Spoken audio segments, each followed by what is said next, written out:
continue. Alors, j'avais d'abord Édouard sur ma petite fiche. Donc, on continue la découverte de la diversité des entreprises bio, y compris dans leur taille ou dans leur secteur d'actifs, avec Édouard Truchelu, le cofondateur de Toumaï, et la mobilisation de crowdfunding comme l'ont fait finalement tous nos témoins aujourd'hui. Et il faut se rappeler quand même, ces systèmes n'existaient pas il y a 10 ans. Mimosa, c'est finalement récent. Moi, j'ai connu la naissance de Mimosa à Paris et personne ne croyait à son projet quand il faisait le tour des organisations professionnelles. Donc, il a été très tenace lui aussi pour porter ce projet Mimosa. Et donc, Édouard va nous faire part de son expérience qui, au-delà du crowdfunding, a aussi sollicité la NEF et le Conseil régional. Voilà, la parole est à toi. Eh bien, merci pour cette invitation. Bonjour à toutes et à tous. Donc, Édouard, cofondateur de l'entreprise Toumaï. On était donc à l'événement Interbio Financeur en 2019. Et donc, ça nous a également pas mal servi. Ouais. Donc, Toumaï, c'est une société qui a été créée en février 2020.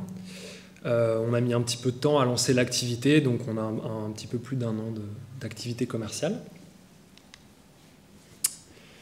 La mission de Toumaï, c'est se nourrir sainement et joyeusement grâce au pouvoir des graines anciennes à tous les moments de la journée.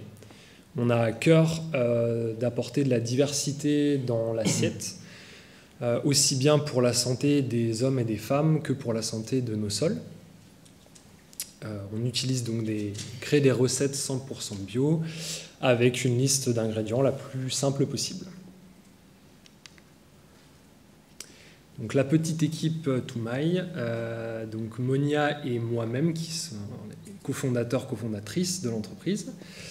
Nous nous sommes associés avec Catherine au début du projet sur des questions pour qu'elle nous apporte son soutien sur la partie comptable juridique.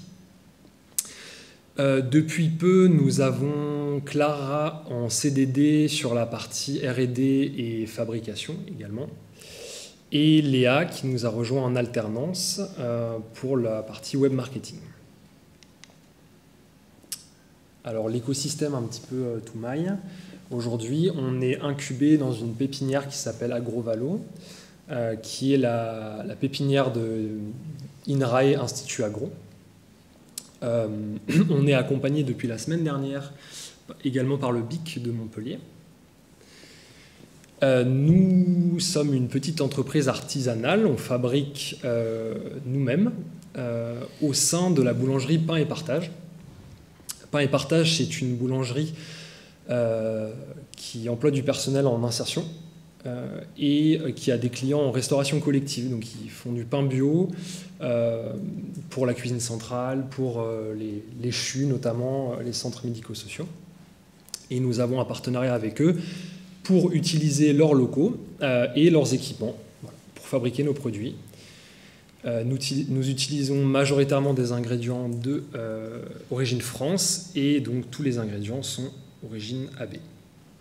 Et enfin, nous travaillons avec les ATAPF, France Handicap, qui réalisent l'étiquetage de nos sachets. Donc j'en reviens aux produits quand même. Différents produits à différents moments de la journée, donc petit-déj, repas et encas, également apéritifs. Donc quels sont ces produits? Ce sont des produits granola et muesli. Alors granola, c'est pas le petit biscuit au chocolat. Ce sont des mélanges de céréales, de légumineuses, de flocons, de graines, de fruits séchés.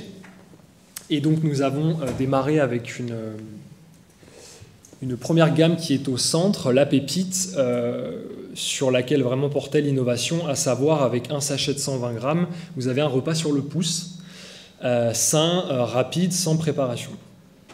Donc on a démarré avec ce produit-là. On a mis un petit peu de temps à le faire connaître, on est toujours en train de le faire connaître, donc on travaille sur la preuve de marché parce que c'est pas évident de faire connaître ce produit. Et donc à côté de ça, on s'est dit on va décliner des gammes un peu plus classiques pour se faire connaître. Donc une gamme petit déjeuner à gauche, les Crazy Muesli, et à droite une gamme apéritive. On utilise donc, j'ai parlé de graines anciennes, du sorgho, du petit épeautre, de l'avoine et également du pois chiche, tout est origine France. 2 terrains de distribution, B2B en magasin spécialisé bio et les épiceries vrac. Donc on a une petite vingtaine de clients, principalement sur la région de Montpellier. Et également, on a notre propre e-shop et des marketplaces en ligne. Donc pour en venir aux acteurs du financement, en antécréation, on a fait appel à un start-up projet. Donc on était à peu près à 10 000 € de dépenses et la moitié a été remboursée. Donc là, on était vraiment sur une subvention sur la tête du porteur de projet. Donc ça nous a permis principalement de travailler avec une agence marketing pour la création du concept de l'univers de marque. C'était la principale dépense. Donc une campagne don contre don de crowdfunding avec Inimosa. Là, on a récolté à peu près 15 000 € je crois. C'était vraiment les pré-séries, donc nous aider à se lancer, à faire connaître le produit et quelques petits investissements également. La nef que nous avions rencontrée justement en 2019, donc un prêt de 25 000 € avec une partie BFR et également une partie investissement, aussi bien matériel qu'immatériel. Et plus récemment, on a fait appel donc à un pass Agroviti Relance en 2021 pour le développement de l'activité. On était sur une enveloppe un petit peu plus de 10 000 €, investissement matériel et également immatériel sur du conseil et notamment en communication. Donc brièvement sur les conseils, et après peut-être s'il y a des questions, mais je pense que le principal conseil c'est de se faire accompagner, ça c'est quand même hyper important, que ce soit sur les différents réseaux d'incubateurs, il y en a quand même plusieurs en région et notamment autour de Montpellier. Nous voilà, on est également adhérents à OC Bio, on est beaucoup en contact avec Laurence à Doc. Ben voilà, maintenant BIC, Agrovalo, et puis aussi ne pas hésiter à aller vers des entrepreneurs, entrepreneuses et poser des questions. Je pense que ça c'est hyper important. Voilà. J'ai fait bref, comme ça on respecte le timing et mon voisin de droite peut également avoir la parole. Merci.